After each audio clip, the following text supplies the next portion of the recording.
Hello, everyone. How are you all doing today? Today's awesome guest, Ben Nemtin. How are you, my love? I'm good. Thank you. Thank you so much. We were introduced by a mutual friend, Desiree, a few weeks back, and I just want to thank you for we met up and had coffee, and I just was so inspired by everything that you've done. And I went home and I wrote my bucket list, and I've already started doing things on there. And so your message is getting out there, and it's phenomenal. So for anyone that doesn't know, would you just like to tell us your story and a bit about the buried life and what that is? Definitely.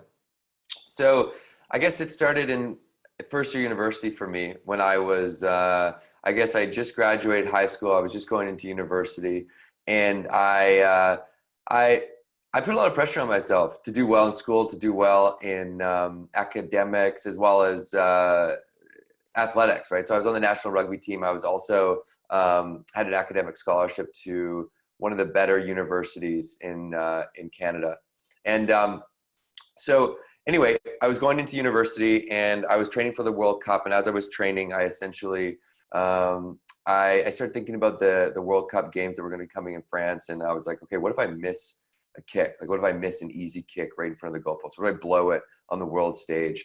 And these thoughts would continue to run in my head at night. I wasn't able to sleep. And this inability to sleep sort of slipped me down into a depression where ultimately I couldn't go to practice. I couldn't go to school.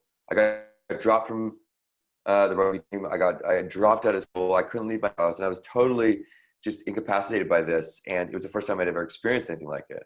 And so I grappled with this for months, and I didn't understand what was going on. And finally, I basically through a number of different things started to kind of come out of my fog. And one of those things was this decision to surround myself with people that inspired me. So I was like, I'm only going to try and surround myself with people that inspire me.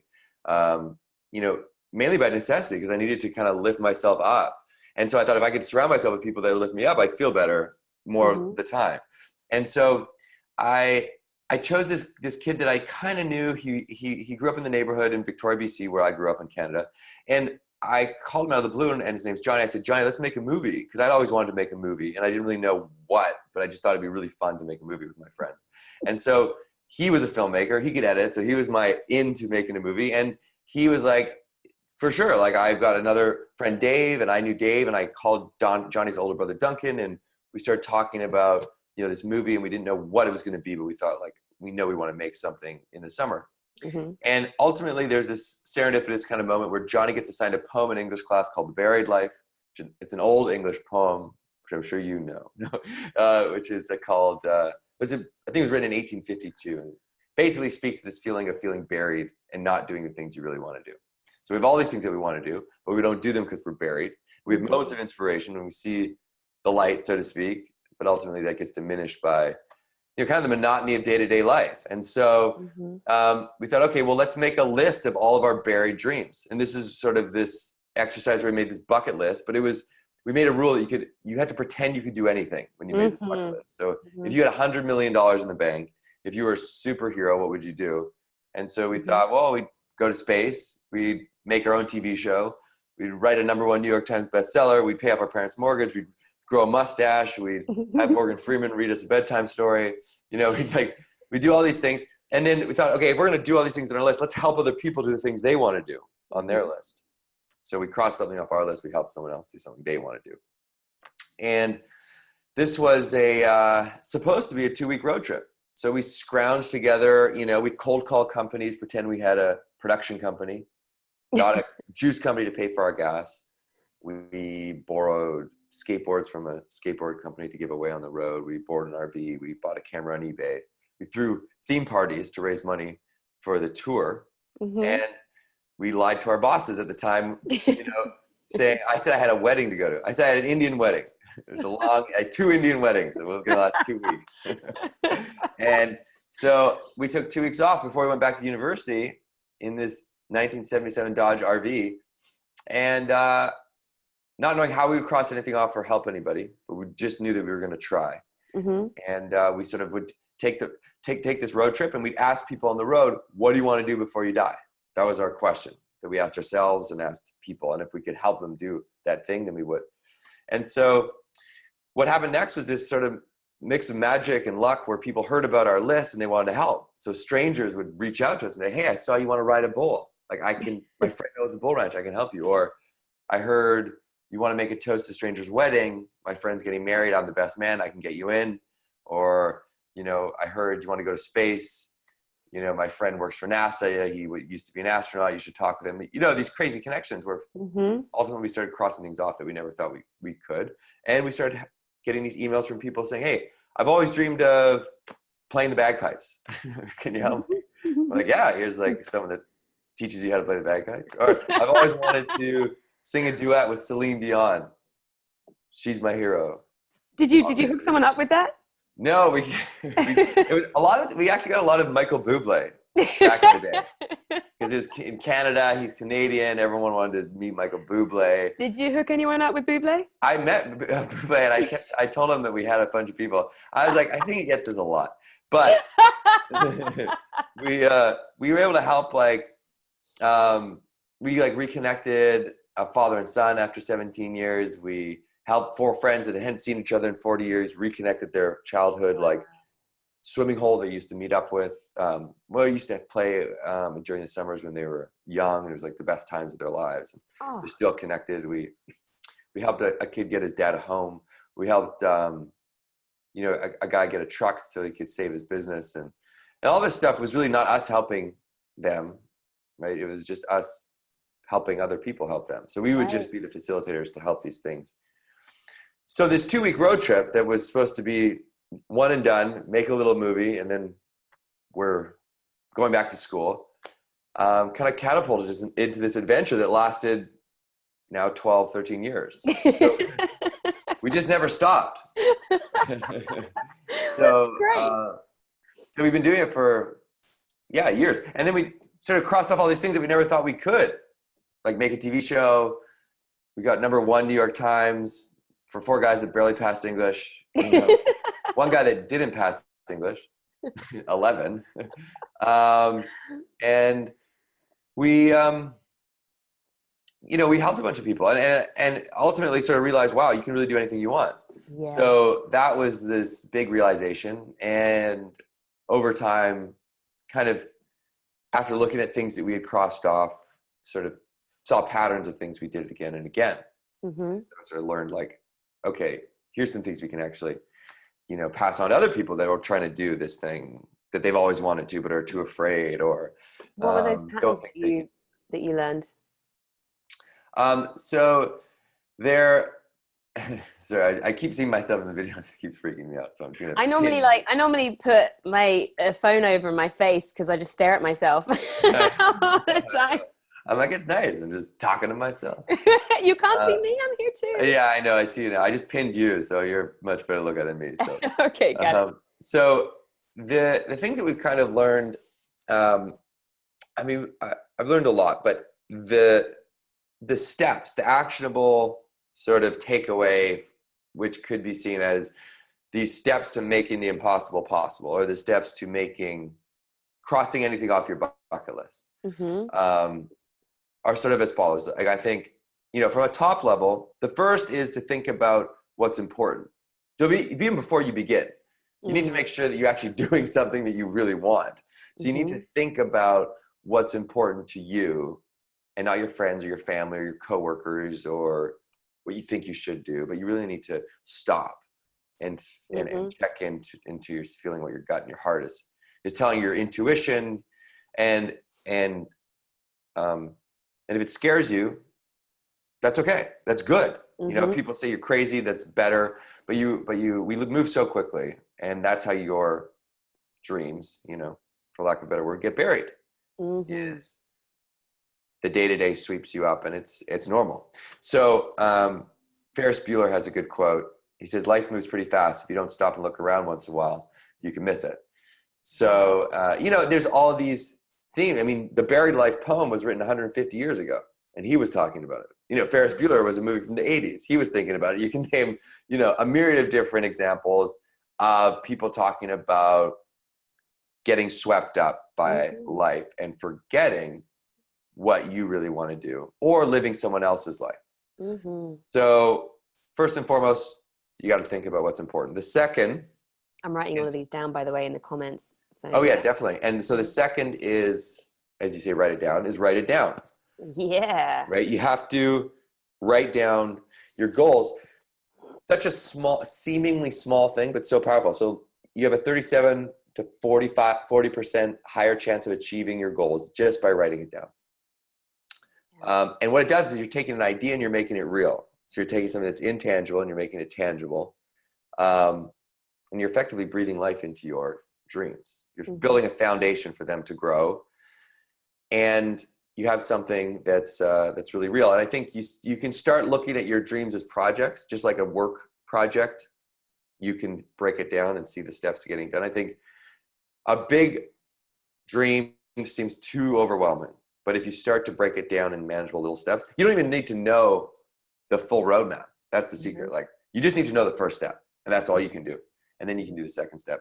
So writing it down is a very simple first step. A very simple second step is talk about it. Because is this 3 or 2? This I'm is trying to keep track here now. So this is the third step. Okay. But it's the second actionable step. So the first actual step is to think about what's important. Got it. Okay. We'll call it number 1. The second step is to write it down. The third step is to talk about it. Okay. And the simple fact is that if you don't talk about it, no one can help you. And this is an interesting thing, because I've heard you say this before, and I read somewhere that by talking about your goal, it actually reduces your chances, because you're kind of giving yourself permission to make it be done already. However, what I've taken from that is, so what they're saying is, when you talk about something, you kind of ease off yourself, because it's like, I'm talking about it now, so I'm kind of just going to sit back because I'm talking about doing it. But what I think you're saying is not just, I'm going to do this, I'm going to do this, I'm going to do this. It's, I'd like to do this. How can I get there? Or do you know somebody that's in this avenue? Or, do you know anyone that's done this? Or what do you think about my idea? Do you know what I mean? I think that's what you mean, which is very different to just saying, absolutely. I've got a big dream, and then just leaving it there. Right, and just talking about it all day but not doing anything. So the important distinction is that you're building accountability. So whatever you're doing to talk, however you're talking about it, the reason you're talking about it is to create accountability, because accountability is the only thing that's going to drive you forward. So there's many different levels of accountability, and there's many different ways you can go about that. There's, just telling your friends that you care about, that you want to do this thing. That's a low level of accountability, because the next time you see them, they're going to say, oh, how's that thing doing? And you're going to have to talk about it. There's another level of accountability, which is sharing it socially, where more people can hear it. Because that then they are going to know about it, and you're going to think about it. Like when I posted my New Year's resolutions on Instagram, like I thought about that stuff all the time. I was like, wow, I didn't think I would think about it that much, but it actually had an impact on me in how I sort of like recalled these things that I said I was going to do. Now, though, the more sort of impactful and powerful way to do it is to do it with more intention, which is what you were talking about, which is like being specific about your outreach. So being very intentional. So if you want to write a book, it's talking with your friends. Say, hey, I want to write a book. Do you know an author that I might be able to be connected with? And I guarantee in your network, you will find someone that has written a book or knows an author. And that's exactly what happened with, I had the seed planted by a friend of making a book. And so I contacted everybody who I've interviewed for this, who has a book. And then got connected to a literary agent from somebody that I interviewed. So it's kind of going out there and just finding those direct people that can help and offer advice and suggest. Yeah. So it's really about like getting over, some people have a difficult time asking for help because they're afraid of what other people might think about their nearest and dearest, biggest, their goal, their dream. They may be afraid that if they fail, what other people will think, or what it will mean to them, how they'll look. And, we can have a whole discussion on failure, because it's like, I think there's so much great stuff that comes out of failure. And that the worst kind of failure is not doing it or waiting for the right time, because then you fail and you don't learn anything. Right. By failing and trying, you learn something, and what you learn is far greater than any potential hit to your reputation. I say potential because that's arguable. Right. And it's all your perspective of it. Like, you know, if you massively fail at something, it's whether you decide to see that as something that is the worst thing that can happen to you, or an opportunity for you to grow and learn from it. Other people can give you whatever opinion they want, but for me, I think that I'm only ever upset by things that I believe to be true. And we have that choice to decide, is this failure meaning that there's something wrong with us, or that we were brave enough to take a risk and take a chance and try and grow and learn from something? Two different ways that you can see it. And so it's up to us how we perceive ourselves in those situations. So yeah. And ultimately, I think that when, you know, those things are usually difficult because you're challenging yourself and you're putting yourself in a vulnerable position. But by doing that, you are forcing yourself to grow. And at the very least, you learn something about yourself, you grow. But I usually find that even if it's not the outcome that I thought it was going to be, something comes out of it that is positive, just by putting yourself in that position. And, you know, I think that that's ultimately how you can force yourself to evolve, is by putting yourself in those uncomfortable positions. You know, for instance, like I'm doing a commencement address at University of Utah, and it's a scary thing. Like, it's going to be 10,000 people. I've never done, you know, something quite like this before. It was the same thing as my TEDx talk. Like, again, I was terrified to do that, but that's why I knew I needed to do it, because nothing else was going to force me to like go there and prepare like that and, you know, put the time in. And so it's sort of it's this like internal thing with me now where something comes up, I'm like, I don't want to do that. And I'm like, oh, fuck, I know that's why I need to do it. And then I'm like, ultimately, I know that I have to do it. And so, and I'm always happy I did afterwards, but in the moment, in the lead up. So, but I think it's ultimately because I know that I can at the end of the day. And that's the most important thing, I think, is that you understand really and internalize that feeling that, okay, I know I can do this, or I can do whatever I put my mind to, because I'm the only person that stops myself. And from there, you can kind of have a laugh and do it, you know? Yeah. So, but anyways, I got way off track. So that was the third. That was the let's talk about. So we have think about what's important, write down your dreams, talk about your dreams. The fourth is creative persistence. Now, persistence is, you've heard it a lot, but I think that what I take from persistence is no doesn't always mean no. Sometimes it means not now. And when you're being persistent, there's the type of persistence that very much, sorry, call's coming in, very much annoys people. When you're banging your head against someone's door, asking for the same thing, sending the same email again and again and again. And that type of persistence doesn't work. I like the term politely persistent. Politely persistent, yeah. And so that's a very great way of saying what I'm saying, which is creative persistence. So my version of persistence is, I think people on the other side respect originality and creativity. Yeah, yours sounds more fun. Yeah, well, I do have some fun examples, which is share them. We wanted to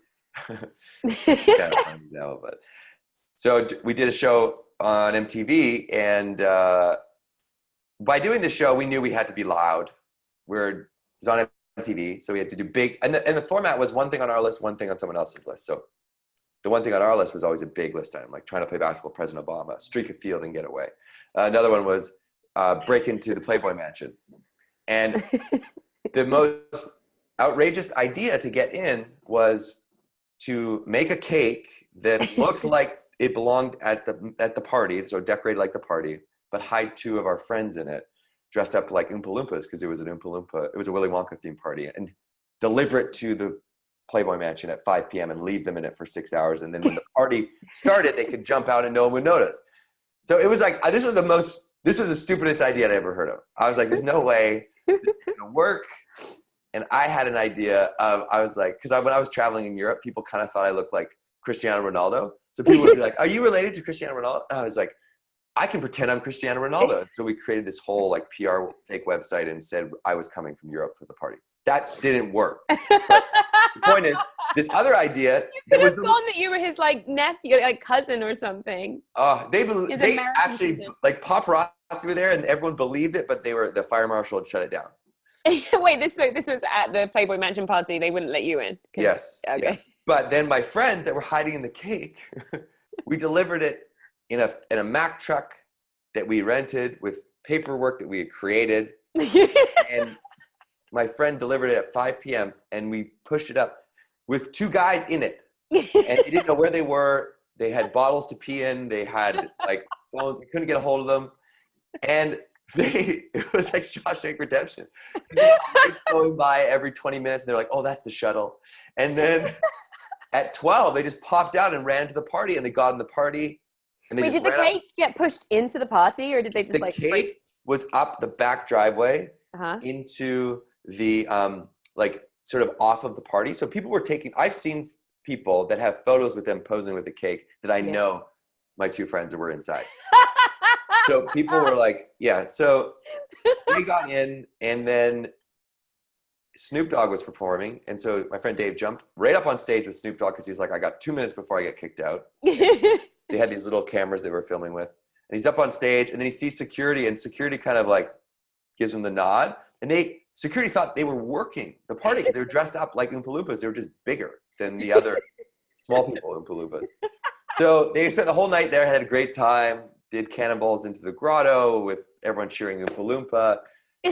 Anyways, I'm getting very off track here, but my point is... That's very creative. That's very creative. Completely on track. That was completely the point. On track. And also, the point really is, when we started making the episode, we realized, because we'd never made TV before, that you have to clear all of the locations or you can't show it on TV.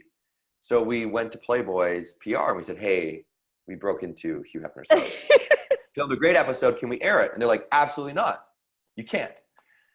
And then we went to the VP and he said no. And MTV said, you got to film a new episode. And we said, we can't film a new episode. This is the best thing we've ever done. So we have to, and we wrote a handwritten letter to Hugh Hefner. And God bless his soul. God bless him. Mailed it to his house because we knew where he lived. And attached the DVD. And we heard back and he said, you can air the episode, just know I'm not very pleased with you boys. They gave us a scolding. But I have to think that the reason why he accepted it, I'm sure he saw because he had to have admired it in some way. He had to admire the audacity and the creativity at which we, went about doing this. But also, the fact that it actually worked blew my mind because I thought this is the stupidest, most outrageous idea. You're not going to sneak two people in a cake and have them sit there for 6 hours dressed up like Oompa Loompas. It worked in Troy. Exactly. The Trojan. Yes, exactly. We called it the Trojan cake. And so, but it did work because it was so outrageous and creative and audacious. You took a chance. And we took a chance. And so it worked. And then Hugh Hefner ultimately, he respected the creativity. And I think that when you are trying to, I know a lot of times, unfortunately, when you're going towards your goal, it's getting to someone, it's asking someone, the right person for a favor, it's getting the right opportunity in front of someone. And, I find that those people get requests all day. All day people are asking them for stuff. So you just need to be respectful. Yeah. Polite. Be persistent, but be creative in how you're going about your request, how you're approaching the situation. Because ultimately that originality gets you respect. And you stand out. So it gets you noticed, it gets you respect, because you put thought into it. Mm-hmm. And so that creative persistence really has that's something we go back to again and again. I mean, that's how we ended up playing basketball with the president. That's how we ended up getting #1 in the New York Times. I think so. You think about like success. Success is equal parts persistence and product. You can have a great product, but it doesn't mean you're going to succeed. Yeah. You have to increase your odds of success with persistence. And it's just a numbers game. Mm-hmm. It's trying again and again and again And that's how you increase your odds of success. So the fourth is creative persistence. Mm-hmm. The fifth, which I touched on a little bit on the last story, is being audacious. Audacious goals are extremely powerful because 99% of people don't believe they can do great things. So they shoot for mediocre goals. Yeah. So the level of competition is highest for mediocre goals. Right. So if you shoot for unrealistic goals, there's less competition. You have a higher chance of getting it done. So Tim Ferriss says that. So I'll tell you Tim Ferriss says that after I told you that, so you thought I was smart for a second. Thanks. Then I'll say that was Tim Ferriss. But it's a very kind of, I like it because it's almost like you have an aha moment where you're like, oh, I never thought about that. And think about too how an audacious goal fuels you, right? So you have a big goal that gets you up in the morning, that motivates you every day to keep going, versus, if your goal was more mundane, it's hard to have that motivate you. Really, the motivation would be more like the pay or the time off or whatever. But an audacious goal motivates you, and it galvanizes the right people around your side for support, right? So think about Elon Musk. So he's doing probably the most audacious things on the planet. Oh yeah. The most brilliant people want to work for him, right? Everybody supports this huge mission of colonizing Mars or the Hyperloop or, fully electric fleet of cars. And they want to work for him. So, he's getting the best engineers, he's getting the best minds, he's getting the best people just because he's made this big goal. Another example is Xprize. The guy that started Xprize. What is that? So Xprize, it was this $10 million prize to the first non-governmental company that sent 2 people to space, I think in 2 weeks, something like that, in a week or 2 weeks or something like that. So that's really dangerous. Yes, it was. So it took years. But the amazing thing was he announced this Xprize. He's like, I'm going to give $10 million Who's he? Elon Musk? No, it was we'll have to Google it. Okay. I forget his name. I'll search for it. Yeah, you tell the story. Yeah, look for the founder of Xprize. And so he says, I'm going to give $10 million to, anyone that's not working for the government, a non-governmental agency. Peter Diamandis. And so he announced this, and everyone went nuts. And he didn't have the $10 million. But he got it once he announced it, because everyone was like, we'll give you money for this. Yeah. And then he raised the money, for the prize after he had announced it. So pretty audacious thing to do, pretty audacious goal. But as soon as he talked about it, as I said in number 3, talk about it, people, will show up in the most unexpected ways. People wanted to support this goal that was so outrageous and so inspiring that they wanted to get involved. And he knew that this was going to happen, and he raised the money for the prize, and then someone did it. So wait, what do you mean by someone sent they sent 2 people into space in 2 weeks? What does that mean? So it was like 2 different flights into space, and I may be wrong here, but it may have to be the same aircraft, like the same rocket, and so it was either 2 people in a certain amount of time that went up in different times or went on the same craft in the right. So basically, like 2 different, just call it 2 different trips, right, in a short amount of time. And someone did it. Company did it. Yeah. So audacious goals are great. Here's the thing with audacious goals. Like, I'm all for it. And I've got going into space on my bucket list and all sorts of stuff. But I think if people don't believe it, how do you, where do you kind of cultivate that belief? Because, there's the whole positive thinking stuff where people be like, I'm rich, or they don't really, there's not the belief behind it. And so saying it, that's not enough. Mm-hmm. Do you have any advice for people on really just generating that belief that all of these things are possible when they are so outrageous? Yeah. So I'm thinking about how I came to the belief of understanding that, and that was through doing it, which was smaller steps that led up to the bigger things. Right. And, I'll preface this with, I think, an important distinction that I talk about audacious goals, but I'm not saying that big goals are better than small goals, or that because your goals aren't audacious or big, they're any less important than those big goals. Because what I'm really saying is, number one, is like what's important to you. So if what's important to you is to call your mom once a month, build a relationship with her, and that's what you feel is the most important thing for you right now. Reconnect with your mom, call her once a month, and you never usually call her, so I'm going to do this. That seems like a small thing, but that's the most important thing for you, and that is what you should focus on. At the end of the day, that's what a bucket list is. It's the most important things to you in your life. So that's why it's important to think about it. What I'm saying is, if you do want to do a big thing, you can do it. So like, if one of those things on the list is go to space or write a book or, name it, that you can do it. And these are the steps to do it. Right. Write it down, talk about it, be creatively persistent, keep that audacious goal, and like, don't underestimate yourself.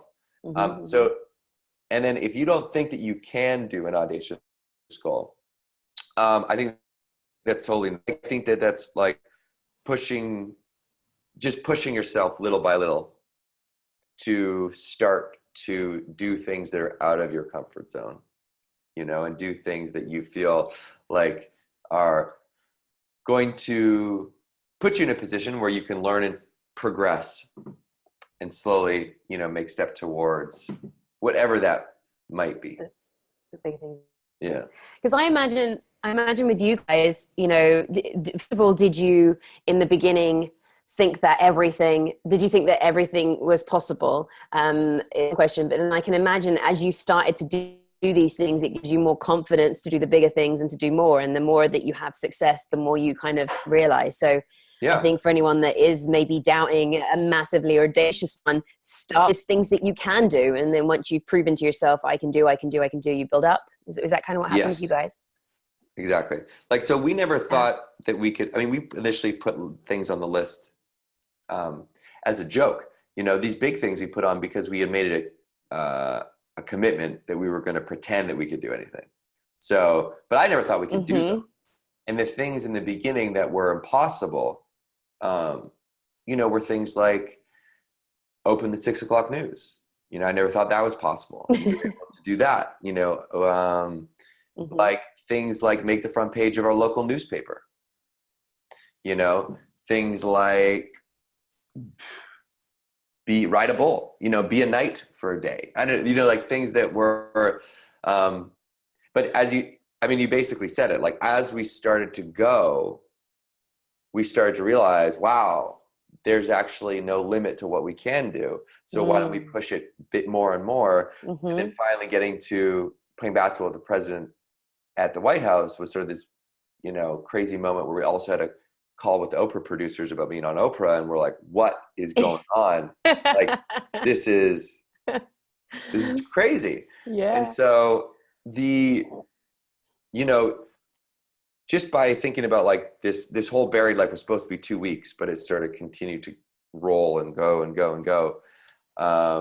Was really a lot of it was us starting just to slowly understand, like, wow, where can we go with this? Like, how far does this rabbit hole go? And ultimately, that is, I think, the most important, is like this kind of deep understanding through doing that you can actually do it. And you can help that by like being around people that are doing those types of things. You can help that by, but it does it does start with small steps, you know, and smaller list items, just so you start to really, you know, that takes time, that kind of belief in yourself, and also just these bigger ideas. If you had to pick like one, like the ultimate one, what would it be for you? If you could have only done one of these things, or if you could live one of them again, what would be the ultimate? I think I've said it once or twice, but I think playing basketball with President Obama at the White House was, because of the way it happened and the buildup was so like a long time coming. Pinnacle, it was really a long time coming. We tried and we failed, and we tried and we failed, and we tried and we failed. We had this old purple transit bus that we drove to DC. We asked people on the streets if they knew anyone in the White House. We campaigned and lobbied in DC, meeting people, telling them why we wanted to play basketball with the president, and slowly made our way up the food chain. And on Capitol Hill, got to Secretary of Transportation. He made a call to the White House. We got an official rejection, our first official rejection in writing. Then we found that the president had this personal aide, Reggie Love, who played for Duke, who set up all the games at in Washington with the president. So he'd send out a text to senior officials, and we heard he worked at the YMCA every morning at 5:30. So I would go to the YMCA every morning at 5:30 looking for him. I didn't find him. Found the Secretary of Treasury, followed him into the pool in my boxers. Saw Secret Service watching me, ended up leaving. Finally got a hold of Reggie Love. He was like, I love this. Like, I think I can make this happen. I got to run it through the press team. We heard back from him 2 weeks. He said, I talked with the press team. Not going to happen. Oh. And then we were devastated. He said, well, if you're ever in DC, let me know. I'll show you the White House basketball courts. So we went back to DC for something else, not knowing if Reggie was even going to answer our emails. He got back to us. He said, swing by the White House. And so we went by. And while he was showing us the courts, that we thought the president wasn't in town, and he surprised us on the basketball courts. What? So they surprised you? Yes. Dude, that's epic. Yeah. What were you like? You must have just been giddy as hell. Oh, we totally lost it. We were like, what's going on? Yeah, it was banana. There's a White House photographer there, and we happened to be filming at that moment because I was filming Johnny call our friends back home. Like, hey, what are you doing? Oh, not much. We're just hanging out at the White House playing basketball. Just to get their reaction. And and then he showed up. Obama turned out. Yeah, and then so we were filming, so we have this really amazing clip of us that we're going to use in the documentary, but we haven't been able to post. You haven't posted it yet? No, we're not allowed to. We weren't allowed to post it. Yeah, it was like they asked us not to post it, and then we just got permission to use it in the documentary. Film. And when's that coming out? The plan is to have it come out next year. Yeah, we're still working on number 100, Go to Space, but I think that it's just about finished. You know, it's like been a great. We've been filming from day one, obviously, because that was the goal, was to make a movie. So we just filmed the whole way, and it's a really cool, decade-long story of us sort of slowly coming to this realization that we just talked about, that anyone can do anything. Yes. Just to sort of wrap up with, because I mean, and I want people to know that, and one of the things I was going to ask you is, like, why do you think we have such limiting beliefs about what we're capable of? Because I think it was about 16, I kind of realized that what I put my mind to, I could do. And it started with driving. Like, I failed my driving test 3 times. I was like, I'm never going to pass my driving test. And I was like, there's going to come a day where you'll be driving for 20 years and you'll pass. And then you'll forget about all the hard times that it took, like this period. And then it was getting into drama school was another thing. I was like, yes, I did it. And then it was getting my green card for the States. And I was like, and my visas and the green card and like all that type of stuff. Like, the things that I put my mind to, I can do. And yet there are a lot of people, that just don't. And I kind of wonder why that is. Is that our school system? Is that like the world around us? For me, with uplifting content, and that's the purpose of uplifting content, to kind of plant those seeds and be that reminder. Like, what do you think that is? Well, I think that, when we're young, when we're really young, and people ask us what we want to do when we grow up, and they say, what do you want to be when you grow up? And kids say, I want to be an astronaut. I want to be an actor. I want to be a writer, or I want to be a cat. It's anything, you can, you just sort of dream big. But then what happens is over time, people start telling you no. Well, you can't really be a cat because, you're human, so you can't, it's kind of hard for girls to be astronauts. And what you might want to think about is like working for your dad, because that's kind of like a safe bet. And, maybe one day you can take over the company, and then like, that would be amazing. And, and then people being like, well, it's actually like really hard to be an actor, and the chances are, and this is the nice way of saying it. Most people will be like, you can't be. Dad will say, you're not being an actor, you're going to do your MBA. Or so, but the point is that like, you lose this naivete, which I think is so important to hang on to, because for us, we were just young and dumb enough and broke enough to go for it. We didn't know any better. People hadn't told us no enough. We didn't care what other people thought. And we just learned. We just stumbled upon this thing early on where we hadn't lost this kind of naivete or this usefulness or this kind of, this POV that allowed us to just say, we're just going to do it. And so I think that you just get beaten down starting from when you're like, starting grade school, where people start to put you in a box and start to tell you what you can and can't do. And over time, it's just like, you just start to believe them, because so many people, you have no real reason to not believe them, because they're older than you, and this is the way things are done. And so unless you stumble into realizing like, oh my God, I can actually do this. Or, like you said, with your driving test and with the green card, like these little things that you start to really internalize to mean something to you, you might just get herded along this path. And it's just nailed into you that, okay, this is what you're supposed to do. Right. And I really just feel like it comes from people telling you no. And that comes along with like, this is risky. But it's just like, that's not the truth, like. And the sad thing is, it's coming from a place of like, they're trying to help. Yeah. They're trying to help. They're trying to do the best for you. Yeah. But you're right. It's not true. And being safe isn't the best way to live a life. So. Yeah. And it's just like, at the end of the day, it's really Steve Jobs talks about this in his Stanford commencement. It's like you've heard it before, but it's following your heart and your intuition, right? Because somehow they already know what you want to be. Yeah. And you need to block out the noise. Yeah. Whatever that noise might be. You just have to be able to block that out and somehow tap into what that is. And if you're having trouble like feeling and figuring out what that thing is, what you're passionate about, there's ways you can try and like feel what it is. So instead of thinking about it, feeling what excites you, what's that feeling that gets you butterflies in your stomach when you think about like speaking in front of people or traveling or working with, these types of people.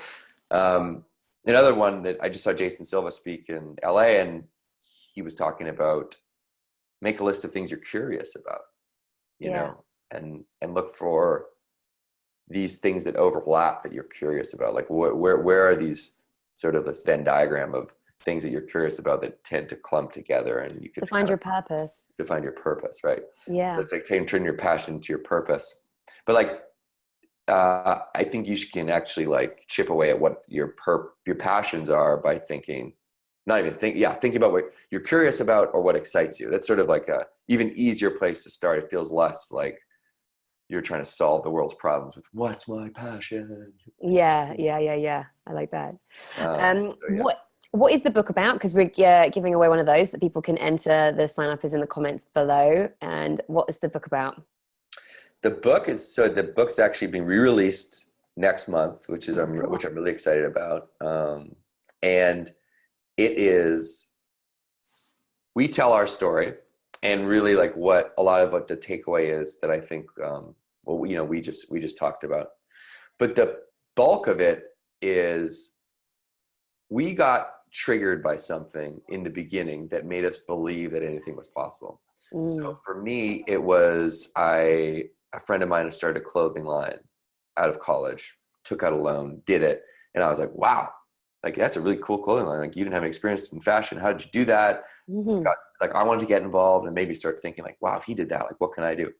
So we were all triggered by different things. And so we wanted to create a book that hopefully had a lot of trigger points that could trigger a bunch of people in different ways. And so we asked our community for their dreams, their list items. And we chose out of thousands our favorites that spoke to us in some way, made us feel something, whether it was like some sort of emotion, or we laughed, or we cried, or you made us think. And so it's these dreams that we then give to artists to bring to life in different ways. And so it's a collection of these dreams that are brought to life through art and quotes that, you know, I think have triggered us in different ways, words of wisdom.